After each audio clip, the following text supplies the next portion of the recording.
Welcome student, this is your civics class 8, chapter 1. Today we will continue this chapter. Listed below are the key features of Indian Constitution. While reading these, keep in mind the above mentioned concern of diversity, unity, socio-economic reform and representations that the authors of this document were grappling with. Try and understand the ways in which they try to balance this concern with their commitment to transforming independent India into a strong democratic society. आगे के हिस्से में भारतीय संविधान के कुछ मुख्य आयामों का उल्लेख किया गया है। इन बातों को पढ़ते हुए विविधता, एकता, सामाजिक आर्थिक सुधार और प्रतिनिधित्व से संबंधित उपरोक्त चिंताओं को लगातार ध्यान में रखिए, जिनसे इस दस्तावेज को लिखने वाले जूझ रहे थे। इसे समझने की कोशिश कीजिए कि उन्होंने स्वतंत्र भारत को एक शक्तिशाली लोकतंत्र समाज बनाने के उद्देश्य को पूरा करने के साथ इन चिंताओं को भी किस तरह हल किया। Federalism. This effort to the existence of more than one level of government in the country. In India, we have government at the state level and at the center. Panchayati Raj is the third tier of government, and you have read about this in your class 6 book. We looked at the functioning of the state government in your class 7 book, and this year we will read more about the central government. Federalism, इसका मतलब है देश में एक से ज़्यादा स्तर की सरकारों का होना। हमारे देश में राज्य स्तर पर भी सरकारें हैं और केंद्र स्तर पर भी। पंचायती राज व्यवस्था शासन का तीसरा स्तर है, जिसके बारे में आप कक्षा 6 में पढ़ चुके हैं। कक्षा 7 की किताब में आपने राज्य सरकार के कामकाज को देखा था। इस साल हम केंद्र सरकार के बारे में ज़्यादा पढ़ेंगे। The vast number of communities in India mean that a system of government needed to be devised that did not involve only persons sitting in a capital city of New Delhi. Bharat में इतने सारे समुदायों की उपस्थिति का सीधा मतलब यह है कि यहाँ शासन की एक ऐसी व्यवस्था विकसित करनी होगी जिसमें राजधानी दिल्ली में बैठे मुट्ठी भर लोग ही पूरे देश के फैसले ना लें। And making decision of everyone. Instead, it was important to have another level of government in the state so that decision could be made for that particular area. While each state in India enjoys autonomy in exercising power on certain issues, subject of national concern required that all of these states follow the laws of central government. The Constitution contains list that details the issues that each tier of government can make laws on. In addition, the Constitution also specifies where each tier of government can get the money from for the work that it does. Under federalism, the states are not merely agents of the federal government, but draw their authority from the Constitution as well. All persons in India are governed by laws and policies made by each of these levels of government.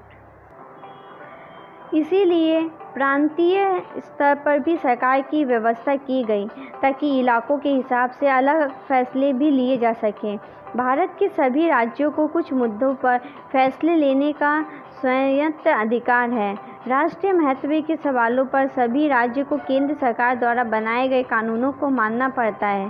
कार्य क्षेत्र की स्पष्टता के लिए संविधान में कुछ सूचियाँ दी गई हैं, जिनमें बताया गया है कि कौन से स्तर की सरकार किन मुद्दों पर कानून बना सकती है। इसके साथ संविधान यह भी तय करता है कि प्रत्येक स्तर की सरकार अपने कार्यों के लिए पैसे का इंतजाम कहाँ से कर सकती है। संघवाद यानी फेडरलिज्म के अंतर्गत राज्य केवल केंद्रीय सरकार के प्रतिनिधि नहीं होते, उन्हें भी संविधान से ही अपनी ताकत और अधिकार मिलते हैं। भारत के सभी लोग इन सभी स्तरों की सरकारों द्वारा बनाए गए कानून और नीतियों को अंतर्गत आते हैं। Second, parliamentary form of government. The different tiers of government that you just read about consist of representatives who are elected by the people. Your class 7 book begins with the story of Kanta, who was standing in line to vote during an election. The Constitution of India guarantees universal adult franchise for all citizens.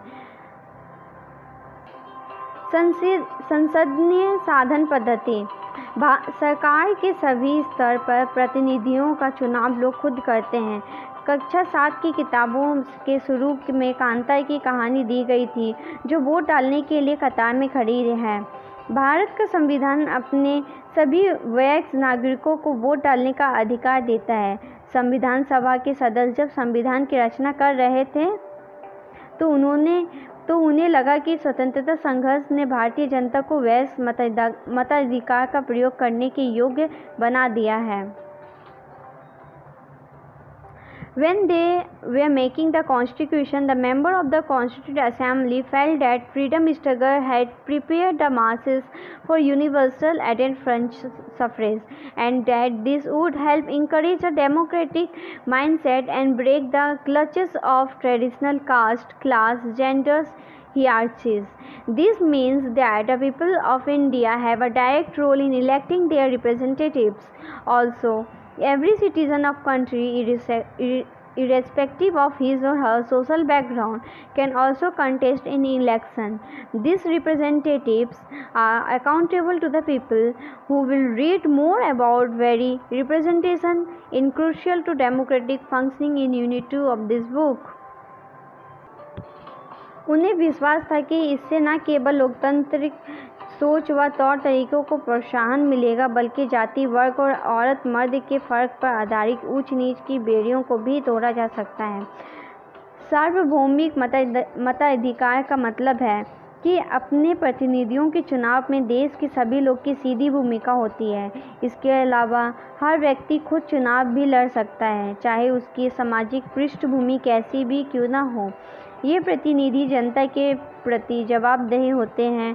लोकतांत्रिक कार्य पद्धति में प्रतिनिधित्व क्यों महत्वपूर्ण होता है, इसके बारे में आप इसी पुस्तक की दूसरी इकाई में और विस्तार से पढ़ेंगे। Separation of powers. According to the Constitution, there are 3 organs of government. These are the legislature, the executive, and the judiciary. The legislature refers to our elected representatives. The executive is a small group of people who are responsible for implementing laws and running the government. The judiciary, of which you will read more in Unit 3 of this book, refer to the system of courts in this country. In order to prevent the misuse of power by any one branch of government, the Constitution says that each of these organs should exercise different powers, though each organ acts as a check on the other organ of government, and this ensures the balance of power between all 3. शक्तियों का बंटवारा। संविधान के अनुसार सरकार के 3 अंग हैं: विधायिका, कार्यपालिका और न्यायपालिका। विधायिका में हमारे निर्वाचित प्रतिनिधि होते हैं। कार्यपालिका ऐसे लोगों का समूह है जो कानून को लागू कराने और शासन चलाने का काम देखते हैं। न्यायपालिका की व्यवस्था को न्यायपालिका कहा जाता है, जिसके बारे में आप इस पुस्तक की इकाई 3 में पढ़ेंगे।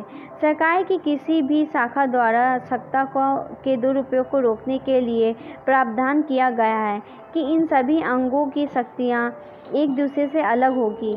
शक्तियों के इस बंटवारे के आधार पर प्रत्येक अंग दूसरे अंग पर अंकुश रखता है और इस तरह तीनों अंगों के बीच सत्ता का संतुलन बना रहता है।